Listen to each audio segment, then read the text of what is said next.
Hi friends, welcome to my channel Manju's vlog. ഇതെന്താണെന്ന് അറിയാമോ? സാമ്പാർ പൊടിയാണ് കേട്ടോ. നമുക്ക് വളരെ പെട്ടെന്ന് തന്നെ ഒരു സാമ്പാർ പൊടി തയ്യാറാക്കിയെടുക്കാം. ഇതേപോലെ നിങ്ങളൊന്ന് ഉണ്ടാക്കി നോക്കുക. ഓഫീസിലൊക്കെ പോകേണ്ടവർക്ക് വളരെ പെട്ടെന്ന് തന്നെ സാമ്പാർ പൗഡർ ഉണ്ടെങ്കിൽ ഇതേപോലെ പെട്ടെന്ന് നമുക്കൊരു സാമ്പാർ ഉണ്ടാക്കിയെടുക്കാൻ പറ്റും. അപ്പം ഇത് എങ്ങനെയാണെന്ന് നിങ്ങൾ നോക്കുക. അപ്പം നോക്കിയിട്ട് കമൻസ് ഒക്കെ അയയ്ക്കുക. അപ്പം നമുക്ക് വീഡിയോയിലേക്ക് പോയാലോ എങ്ങനെ ഉണ്ടാക്കുന്നതെന്ന്. ഞാൻ ഒരു 100 ഗ്രാം മല്ലി എടുത്തിട്ടുണ്ട് കേട്ടോ. അത് കഴുകി എടുത്ത് വെച്ചിരിക്കുന്നതാണ്. അപ്പം കഴുകി ഉണക്കി വെച്ചിരുന്നതാണ് കേട്ടോ. അപ്പോൾ അത് ഞാനൊരു 100 ഗ്രാം ഇട്ട് കൊടുത്ത് ഇത് നമുക്കൊന്ന് വറുത്തെടുക്കണം.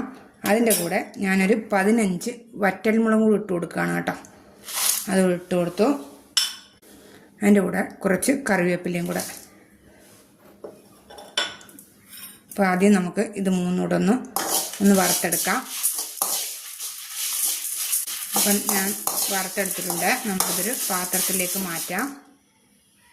അപ്പം ഞാൻ ഇതൊരു പാത്രത്തിലേക്ക് മാറ്റുകയാണ് കേട്ടോ. അപ്പം ഇനി നമുക്ക് 2 സ്പൂൺ കടലപ്പരിപ്പ്, 2 സ്പൂൺ ഉഴുന്ന്, 2 സ്പൂൺ തുവരപ്പരിപ്പ് കേട്ടോ. സാമ്പാർ പരിപ്പാണ് അത്. അപ്പോൾ ഇത് നമുക്ക് ഒന്ന് വറുത്തെടുക്കാം. ഇപ്പോൾ റെഡി ആയിട്ടുണ്ട്. നമുക്കിതൊരു പാത്രത്തിലേക്ക് ഇട്ട് കൊടുക്കാം.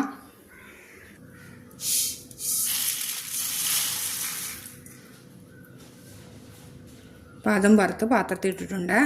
ഇനി നമുക്ക് അടുത്തത് 1 സ്പൂൺ ഉലുവ, 1 സ്പൂൺ കുരുമുളക്, 1 സ്പൂൺ ചെറിയ ജീരകം, 1 സ്പൂൺ കടുക്. ഇതും നന്നായിട്ടൊന്ന് വറുത്തെടുക്കണം. കടുകൊന്ന് പൊട്ടണം.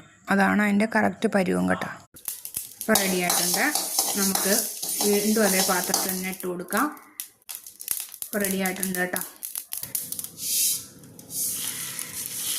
ഇപ്പം എല്ലാം നല്ലോണം വറുത്തെടുക്കണം കേട്ടോ. അല്ലേ നമ്മൾ ഇരിക്കുമ്പം പൂത്തു പോവും.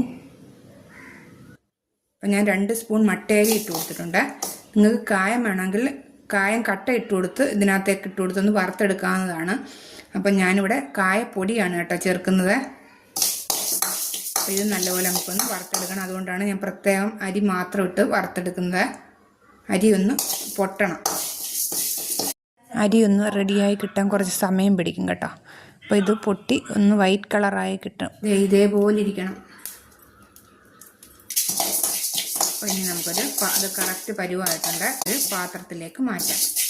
അപ്പം ഞാൻ എല്ലാം കൂടെ ഒരുമിച്ചാണ് കേട്ടോ ഇടുന്നത്. വറുക്കുന്നത് മാത്രം സെപ്പറേറ്റ് ഇട്ട് വറുത്തതാണ്.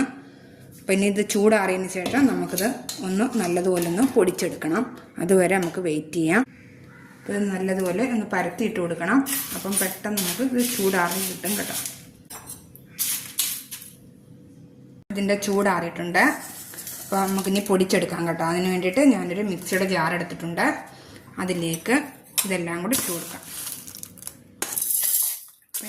ഞാൻ പറയണേ, നല്ലതുപോലെ വറുത്തിട്ട് നിങ്ങൾ പൊടിച്ചെടുക്കുക, ഇല്ല പൂത്തു പോവും. അപ്പം പൊടിച്ചൊരു ടിന്നിനകത്ത് ഇട്ട് വെച്ചിരുന്നാൽ മതി കേട്ടോ. ഒരു ചെറിയ ചൂടോട് കൂടിയിട്ടാണ് കേട്ടോ പൊടിച്ചെടുക്കേണ്ടത്. അപ്പം ഞാൻ അതിലേക്ക് 2 സ്പൂൺ കായപ്പൊടി ഇതിലേക്ക് ഇട്ട് കൊടുക്കുകയാണ് കേട്ടോ. 1 സ്പൂണ് മഞ്ഞൾപ്പൊടി. നമുക്കിത് നന്നായിട്ടൊന്ന് പൊടിച്ചെടുക്കാം. അപ്പം നോക്കിയാൽ ഞാൻ നന്നായിട്ട് പൊടിച്ചെടുത്തിട്ടുണ്ട് കേട്ടോ. നല്ല മണം പൊടിച്ചെടുത്തപ്പോഴത്തേന്. അപ്പം നമുക്കിതൊരു പാത്രത്തിലേക്ക് മാറ്റാം. അപ്പം ഞാൻ ഈ പാത്രത്തിലേക്ക് ഇട്ട് കൊടുക്കുകയാണ് കേട്ടോ. അപ്പോൾ നമ്മുടെ സാമ്പാർ പൊടി റെഡി ആയിട്ടുണ്ട്. അപ്പോൾ ഇതേപോലെ നിങ്ങളൊന്ന് ഉണ്ടാക്കി നോക്കൂ. ഇതേപോലെ സാമ്പാർ പൊടി ഉണ്ടാക്കി വെച്ചാൽ നമുക്ക് വളരെ എളുപ്പത്തിലൊരു സാമ്പാർ തയ്യാറാക്കി എടുക്കാം. എരിവ് നിങ്ങൾക്ക് കുറച്ചുകൂടെ കൂടുതൽ വേണമെങ്കിൽ അന്നേരം നിങ്ങൾ കുറച്ച് മുളക് പൊടി ഇട്ടാൽ മതി. പക്ഷേ എൻ്റെ അളവ് ഇതാണ്. ഞങ്ങളിത് ഇങ്ങനെയാണ് ഉണ്ടാക്കിയെടുക്കുന്നത്. അപ്പോൾ ഞാൻ ഇതേപോലെ ഉണ്ടാക്കി ഒരു ടിന്നിനകത്ത് ഇട്ട് വെച്ചിരിക്കുകയാണ് പതിവ്. അപ്പോൾ അത് തീർന്നപ്പം മേടിച്ച് ഞാൻ നിങ്ങൾക്ക് കൂടെ ഒന്ന് ഷെയർ ചെയ്യാൻ ഉണ്ടാക്കിയിട്ട്. അപ്പോൾ ഇതേപോലെ നിങ്ങളൊന്ന് ഉണ്ടാക്കി നോക്കൂ. അപ്പോൾ എളുപ്പത്തിൽ നമുക്കൊരു സാമ്പാർ തയ്യാറാക്കി എടുക്കാവുന്നതാണ്. അപ്പം ഓഫീസിലൊക്കെ പോകേണ്ടവർക്ക് വളരെ എളുപ്പത്തിൽ ഇത് നമുക്കൊരു സാമ്പാർ ഉണ്ടാക്കിയെടുക്കാം. സാമ്പാർ പൗഡർ ഉണ്ടെങ്കിൽ. അപ്പോൾ ഇതേപോലെ നിങ്ങളൊന്ന് ഉണ്ടാക്കി നോക്കൂ. ഉണ്ടാക്കി നോക്കിയിട്ട് ലൈക്ക്, ഷെയർ, സബ്സ്ക്രൈബ്, കമൻസ് ഒക്കെ ചെയ്യുക. അപ്പോൾ ഇനി ഞാൻ വീണ്ടും ഒരു റെസിപ്പിയുമായിട്ട് നമുക്ക് വീണ്ടും കാണാം. അതുവരെ സീ യു.